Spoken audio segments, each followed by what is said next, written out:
Bueno, ahora sí, siendo las 17:02, podemos Bueno, dar inicio a la conferencia. Alfredo. buenas tardes a todos. Entonces, tengo realmente un gusto de presentarles al licenciado en Economía por la Universidad Nacional de Río Cuarto, David Niazo, que nos acompaña. Creo que estás en Buenos Aires en este momento, David. Exactamente.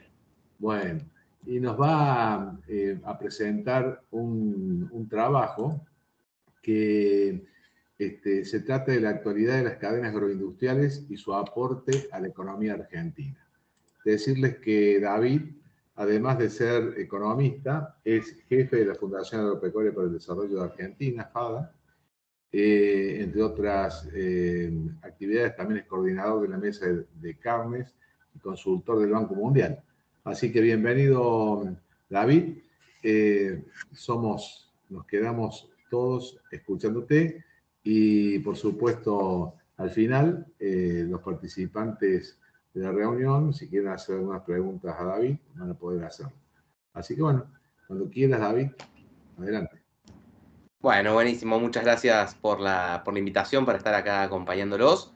Y si les parece, ya comparto presentación para meternos en tema. Creo que ahí la están viendo bien. ¿Me confirman que la ven bien? Sí, adelante, David. Buenísimo. Bueno, en esta cuestión que conversamos sobre qué presentar en estas jornadas, hablamos un poquito de presentar algunas ideas sobre la actualidad de las cadenas agropecuarias. Ahí vamos a tocar muy brevemente tres temas, lo que son la cuestión de los impuestos, la sequía que hoy está marcando durante todo este año la coyuntura sobre la que está tanto la producción agropecuaria como el país probablemente, y el dólar soja como una de las medidas recientes que se han tomado. Entonces vamos a conversar un poquito de estos tres temas como cuestiones de actualidad. Nos vamos a meter un poquito en las cadenas de agregado de valor, como para también hacer una breve contribución a la temática de las jornadas, y cerrar con los aportes socioeconómicos que las cadenas agropecuarias y agroindustriales generan para el país, y también hablar ahí un poquito de las oportunidades, porque si bien hoy el aporte en términos socioeconómicos es importante, podría ser mayor si se dieran algunas políticas, entonces podría generar más exportaciones, empleo, actividad económica, etc. Así que eso es un poco el orden de lo que vamos a ver hoy. Si les parece, vamos arrancando con los tres temas de actualidad. Los impuestos es una cuestión central en la discusión de las cadenas agropecuarias, principalmente por la existencia de los derechos de exportación y la discusión que se va a dar todo este año que sigue, o sea, todos estos próximos 12 meses, con un posible cambio de gobierno y posible apertura para discutir los derechos de exportación. Los derechos de exportación son un impuesto que no existe en los principales países exportadores agropecuarios del mundo. No lo tiene Uruguay, no lo tiene Paraguay, no lo tiene Brasil, Estados Unidos, Australia, Nueva Zelanda, Ucrania. Rusia tiene, pero no para los productos agropecuarios, de hecho para algunos productos energéticos y algunas otras cuestiones, como para nombrar los principales exportadores mundiales, principalmente de granos, pero de carnes y lácteos. Entonces, esa es una característica. Y otra característica, dos características adicionales son, una, que son un impuesto nacional no coparticipable, es decir, un impuesto que recauda la nación y no vuelve de manera automática a las provincias, en una actividad que es federal por naturaleza, digamos, por estar inserta en el territorio, ¿no? Entonces, eso es importante también cuando se dan discusiones como desde la Universidad de Río Cuarto en estas cuestiones. Y un tercer aspecto que viene a colación también de la sequía es que son un impuesto que actúa sobre el precio bruto de los productos. Por ejemplo, en el caso de la soja, tiene 33% de derechos de exportación. Si la soja vale 600 en el mundo, automáticamente en Argentina el derecho de exportación genere que vale 400, ¿no? Ese es el impacto directo sobre el precio bruto que tiene. Y eso genera alguna dificultad, obviamente, en términos de rentabilidad, pero alguna dificultad en años como estos, donde hay algún evento adverso, en este caso climático, que hace que caiga la rentabilidad de manera significativa. Y bueno, lo que pasa con un impuesto que actúa sobre el precio bruto es que no reconoce el impacto que tiene sobre la rentabilidad un efecto adverso como este.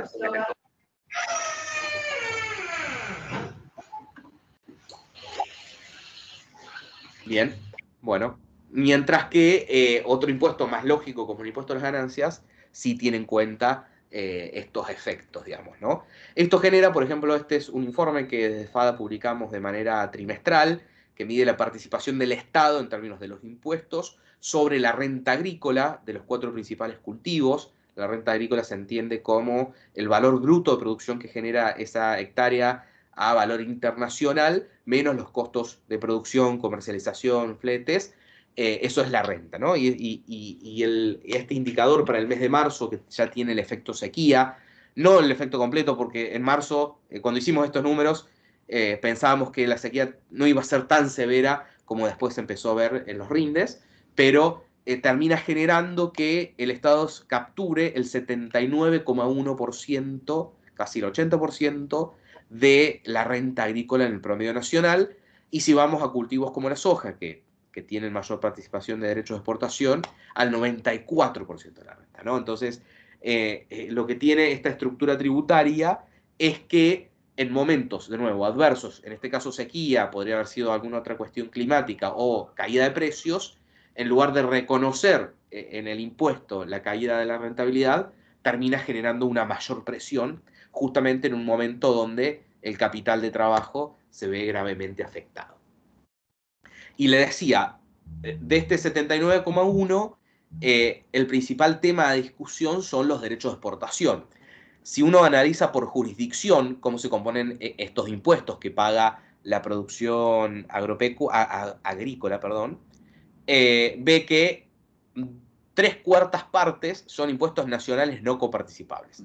Principalmente derechos de exportación e impuesto al cheque, y después una porción menor, el 16%, son impuestos nacionales coparticipables, principalmente el impuesto a las ganancias, y ya con participaciones muy menores, los impuestos provinciales, entre los que están los inmobiliarios provinciales, los ingresos brutos en las provincias que lo tienen, las tasas viales municipales en las provincias que lo tienen, en el caso de impuestos municipales. Entonces, el derecho de exportación como tema central en la discusión impositiva del agro, y que este año va a estar muy presente de nuevo también en la discusión política electoral. Y una segunda cuestión que no es un impuesto per se, pero para las actividades exportadoras termina actuando como un impuesto, es la brecha cambiaria, ¿no? Tenemos una brecha cambiaria que estos días está en torno al 90%, y que básicamente significa que las actividades exportadoras terminan recibiendo la mitad de pesos de lo que realmente vale ese dólar que están exportando. Entonces termina significando otra especie de impuesto. Por ejemplo, recién dábamos el caso de la soja con un ejemplo de $600 para hablar de números redondos. Un productor uruguayo, paraguayo, brasilero recibe los $600. Un productor argentino recibe los $600 menos derecho de exportación, 400, y de los 400 menos la brecha cambiaria, si querés, recibe $200 reales, $200 libres, ¿no? Entonces, ahí la brecha cambiaria también claramente juega como un desincentivo a todas las actividades exportadoras, y en parte, obviamente, a partir de esto se entiende también el problema cambiario que hoy tenemos. Eso como una mirada rápida sobre la discusión de los impuestos.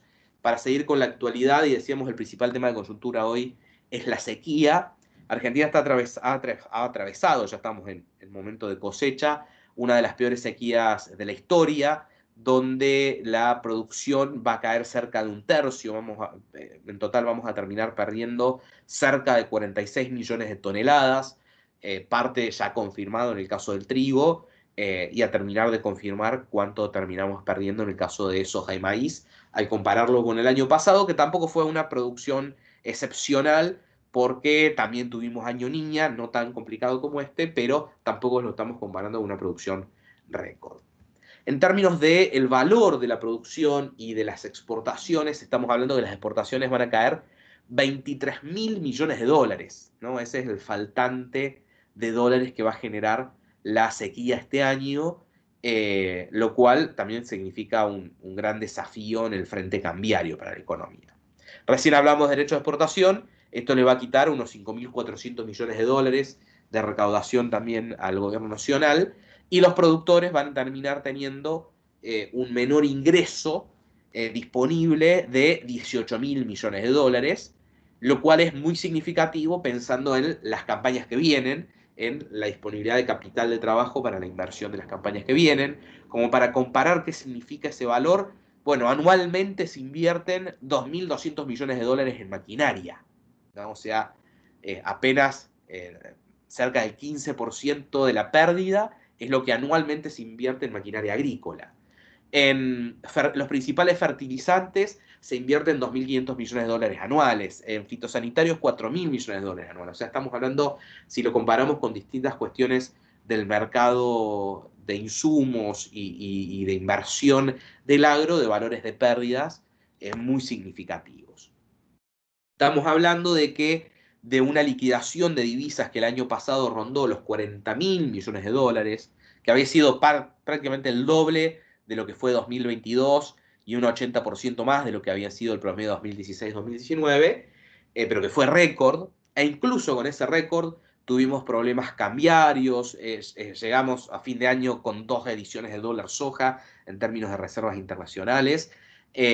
Bueno, este año podemos estar hablando que la liquidación de divisas, de granos, puede estar entre 17 y 20.000 millones de dólares solamente.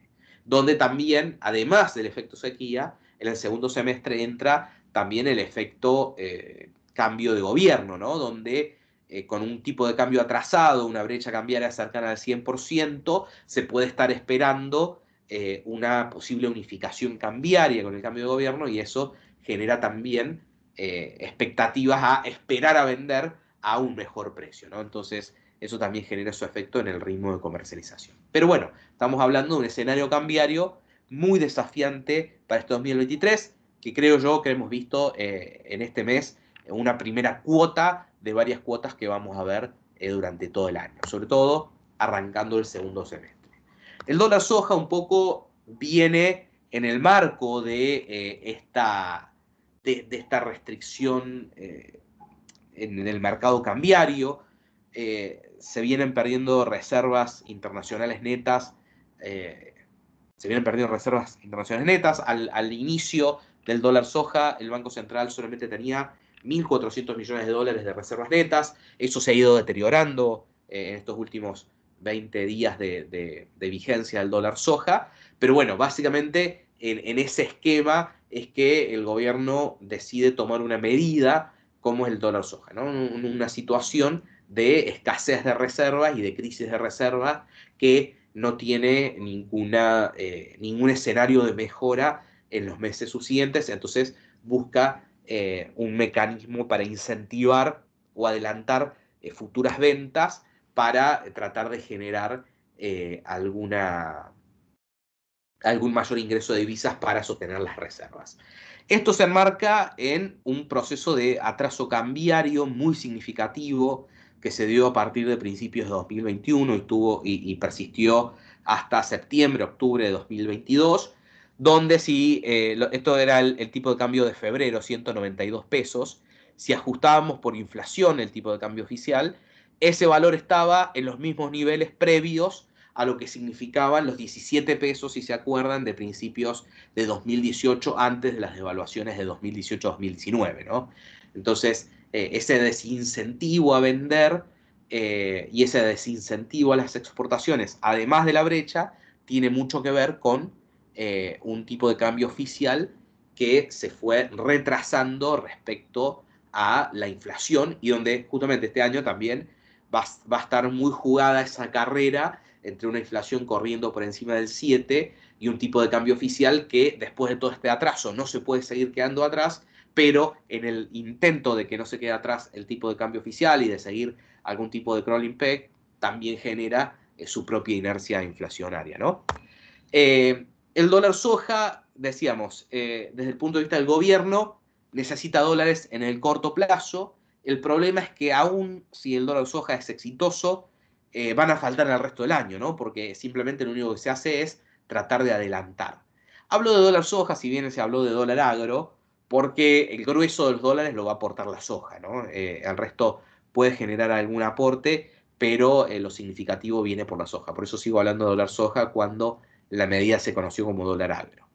El objetivo que dejó trascender el gobierno y los exportadores luego de las conversaciones con el gobierno era que se comercializaran cerca de 10 millones de toneladas de soja, estos son, y que terminaran ingresando unos 6.000 millones de dólares. Hoy venimos con apenas 2 millones de toneladas de soja comercializadas y 1.700 millones de dólares ingresados. Esto hace pensar que va a estar difícil alcanzar esa meta, porque también al medio pasaron cosas, sobre todo que se disparó la brecha, que el precio que veían los productores no mejoró de manera sustancial como para incentivar. Este dólar soja para el sector agropecuario genera algunos efectos negativos. Rompe el mercado de soja, por ejemplo, porque concentra la oferta y la demanda, la oferta principalmente, en un momento del tiempo y después se pierden los precios de referencia en los meses subsiguientes. Se mete ruido en el mercado de alquileres agrícolas y otros contratos que están nominados en soja. Por ejemplo, un campo, su alquiler se denomina en toneladas de soja. Entonces, si tal día vence un alquiler por un campo en el que yo estoy haciendo maíz y no me veo beneficiado con la medida, igual tengo que pagar un mayor alquiler. Y sube los costos de quienes consumen soja, principalmente harina de soja, que son los productores de pollo, cerdos, feedlots, que le aumentan los costos de alimentación. Y en términos macroeconómicos, no genera nuevas exportaciones, solamente las adelanta porque la producción está dada y tarde o temprano esa producción se exporta. Termina siendo un parche que solamente dura algunas semanas, ¿no? Pues si estamos hablando de que las importaciones rondan los 7.000 millones de dólares mensuales, y eso es básicamente lo que hay que financiar con las exportaciones, y del agro vienen el 70% de las exportaciones del país en un año normal. Bueno, lograr conseguir esta cantidad de dólares solamente dura algunas semanas. Lo vimos con el dólar soja 1 que se implementó en septiembre y en diciembre ya teníamos el 2 y en marzo ya estábamos discutiendo y se terminó aplicando en abril el 3, ¿no? Entonces, la verdad es que no es de ninguna manera una solución de fondo.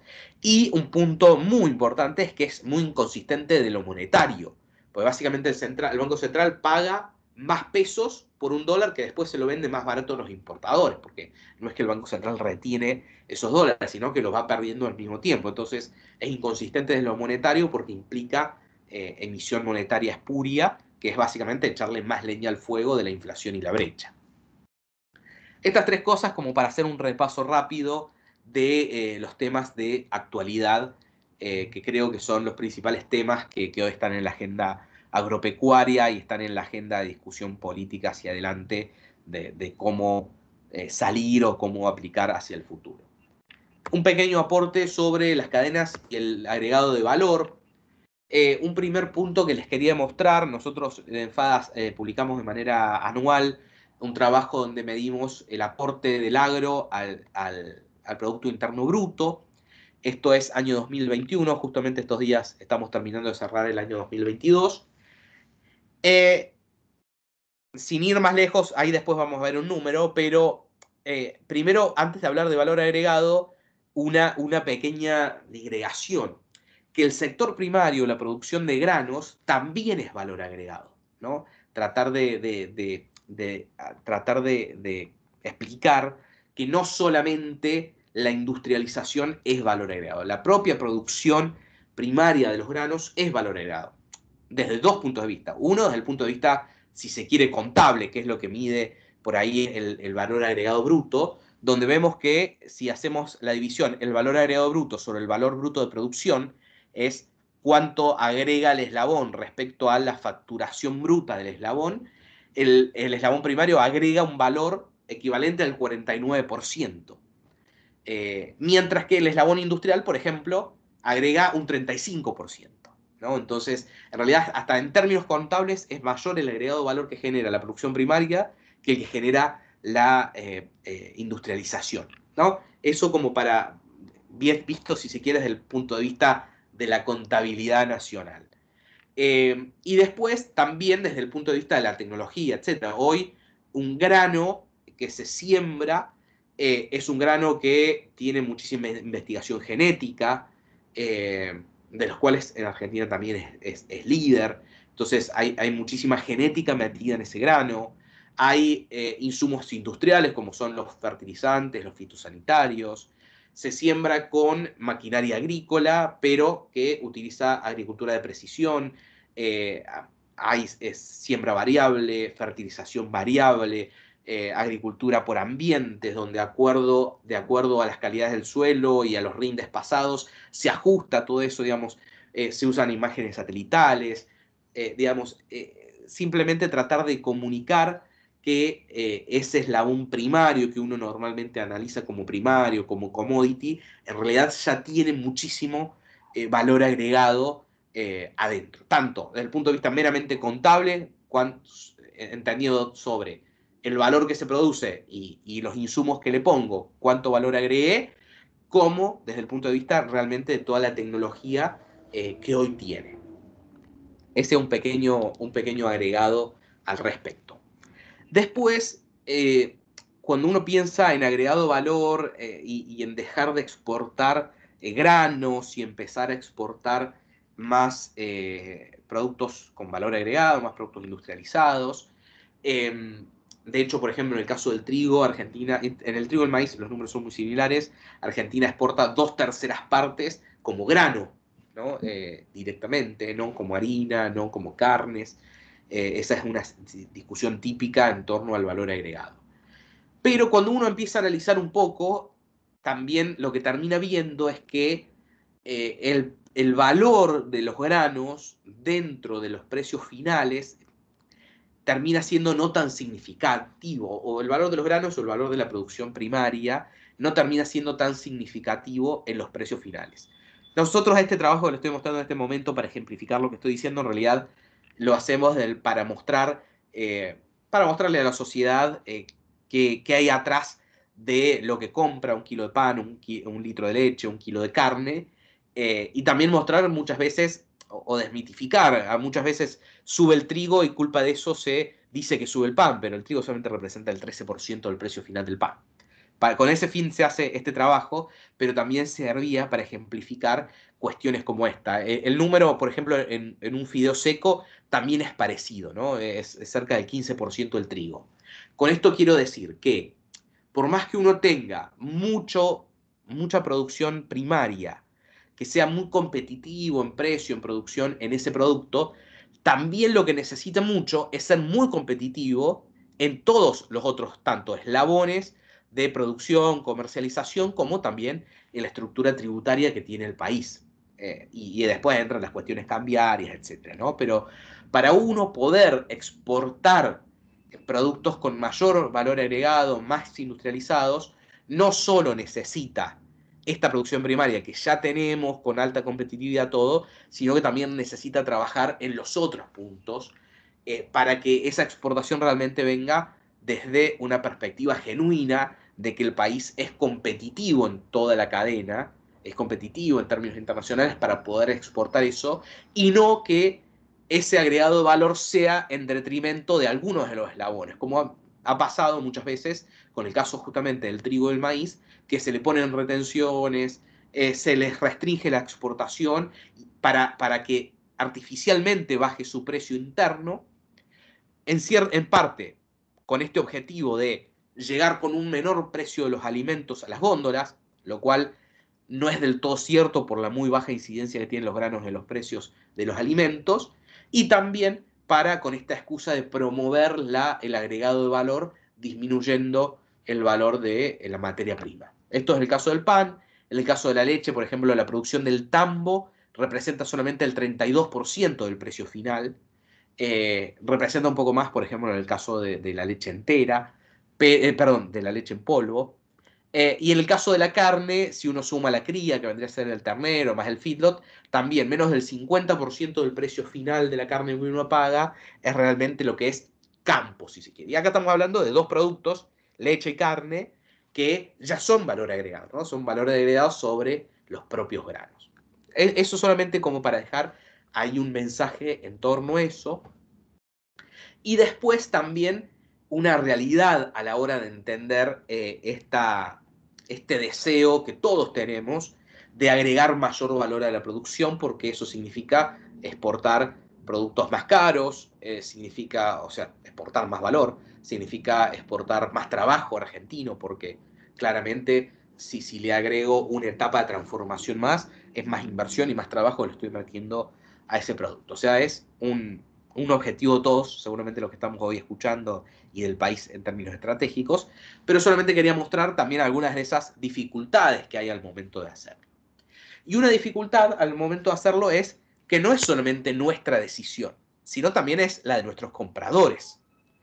Y esto que nosotros deseamos, que es agregarle valor, agregarle trabajo, todos los países lo quieren hacer, incluso los países importadores. Bueno, yo prefiero importar el grano para yo convertirlo en aceite, convertirlo en harina o lo que fuera, o convertirlo en carne de cerdo, que importar la carne de cerdo o la harina o el aceite terminado. Ni hablemos ya fraccionado y listo para la comercialización. Entonces ahí los países juegan con esto, ponen aranceles, ponen barreras para arancelarias, siempre llegar con productos más listos, destinados directamente al consumo o productos para consumo humano, requieren pasar muchísimas barreras, sobre todo sanitarias, que muchas veces la finalización no es solamente técnica, sino también la finalización política. Por ejemplo, hace poco se abrió el mercado en términos sanitarios para la carne de México. México es un gran importador de carne, principalmente de Estados Unidos, y hasta que no estuvo la decisión política de que el presidente de Argentina viajó a México y México como una muestra de buena fe le dijo, bueno, te apruebo. Bueno, hasta ese momento venían conversando el SENASA mexicano, poniéndose de acuerdo, porque Argentina cumple los estándares de los países más exigentes del mundo, y no puede así todo ingresar a algunos países latinoamericanos por también estas barreras para arancelarias, también muchas veces impulsadas por sus propios productores, ¿no? Pero digo, esto es para ser consciente de que al frente no solamente tenemos un comprador neto, sino alguien que quiere hacer lo mismo que estamos haciendo nosotros. Y después lo que es el escalonamiento arancelario. Esto, por ejemplo, es muy claro en el caso del complejo sojero, donde, por ejemplo, China al grano te pone un arancel del 3%, pero a la harina del 5% y al aceite del 9%. ¿No? Entonces, de hecho, a China nosotros no le importamos harina y aceite, solamente le importamos grano, y el aceite se lo importamos a otros países como la India, ¿no? Pero vemos que este escalonamiento arancelario lo tienen muchos de los países, ¿no? Donde le aplican alícuotas diferenciales a el producto más primario y a los productos industrializados de su propia cadena. Por eso lo traje, porque es de la misma cadena de la que estamos hablando, y es muy, muy gráfico el tema. Simplemente para hacer unos pequeños comentarios y aportes de valor respecto a la discusión del agregado de valor, que, de nuevo, es algo que todos queremos, sobre todo desde el interior productivo, donde tenemos la producción de grano. Y para cerrar, algo sobre el aporte de las cadenas a la economía del país, que son trabajos que desde FADA hacemos de manera anual, siendo los principales aportes. Uno de esos trabajos, que lo pueden encontrar en nuestra página para el que le interese, es el monitor de exportaciones agroindustriales. Este lo publicamos cada 6 meses, mostrando el año completo y mostrando el semestre. En el año 2022, este lo publicamos a principios de año, medimos que el agro exportó por 59.500 millones de dólares.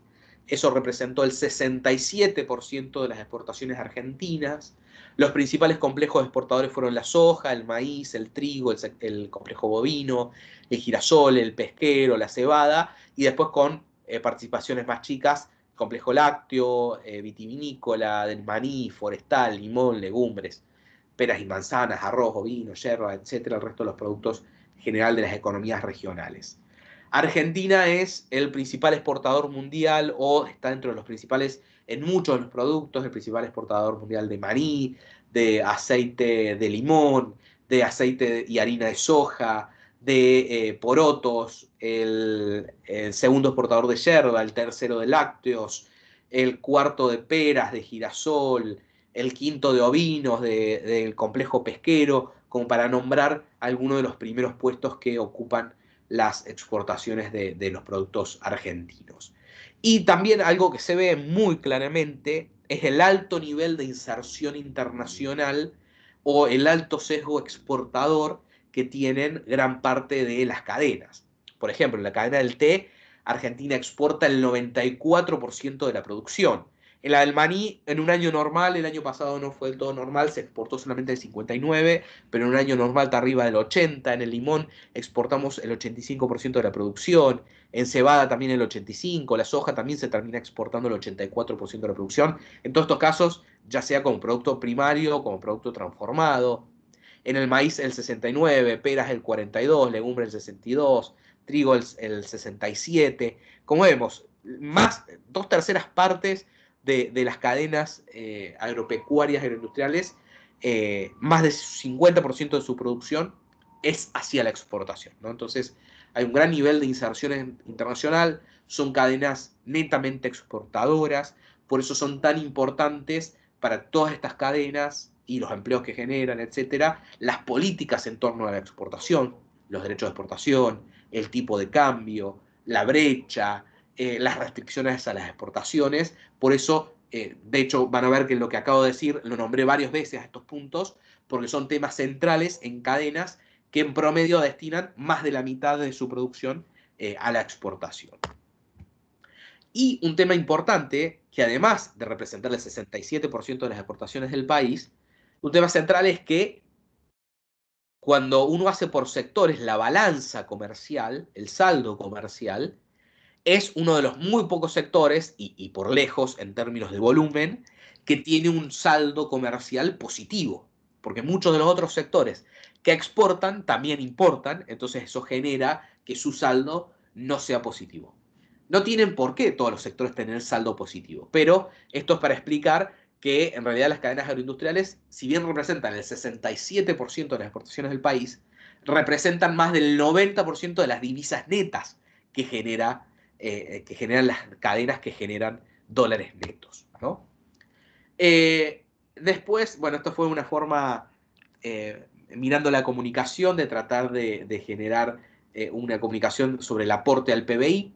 Las cadenas agroindustriales generan el 25,6% de la actividad económica nacional.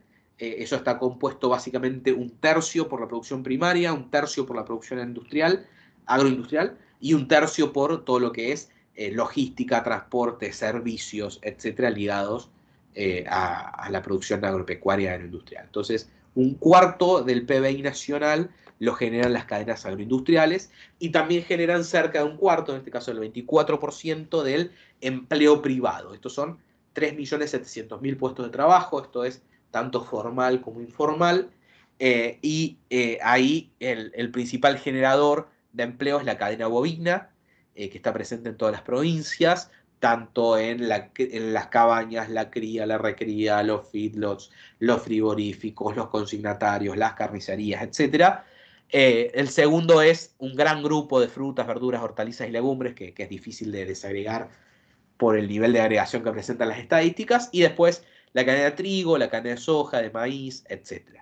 ¿No? 3.700.000 puestos de trabajo que se generan a nivel nacional, con un alto nivel también de federalismo, porque acá están presentes cadenas que están en Cuyo, en el litoral, con el caso forestal, la azucarera en el NOA, digamos, bien repartidas en el territorio nacional, donde nosotros acá hablamos de la rueda de la agroindustria, del empleo agroindustrial, donde se genera puesto de trabajo en la producción, que es por ahí lo que uno ve más directo normalmente de la actividad agropecuaria, o lo que primero piensa, pero eso lleva también a la comercialización, a la industrialización, al transporte, a los servicios conexos, en términos bancarios, de seguros, etcétera, y la maquinaria de insumos que proveen a la producción. Entonces, en realidad es una gran rueda que termina generando eso, y una manera un poco simpática de mostrarlo es, por ejemplo, en una pasta que podemos tener en nuestro plato